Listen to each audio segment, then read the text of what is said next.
శివుడు లేని వేళ పార్వతమ్మ సిన్నబోయేనే శివుని బొమ్మ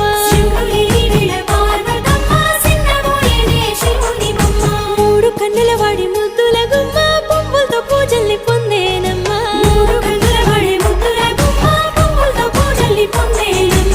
గౌరమ్మే బతుకమ్మై ఎత్తుకొని వచ్చనే నెత్తిపై మేఘాలు ఏడేడు సంద్రాల ఎదరు పొంగిన నీళ్లు తీసుకొని వచ్చనే తిరుగుతూ వాగులు నురగలై పొంగెనే చెరువుల తూములు ఉత్తరం దక్షిణం నువ్వెక్కిపోతుంటే తంగేడు బొమ్మలు బంగారమై చూస్తే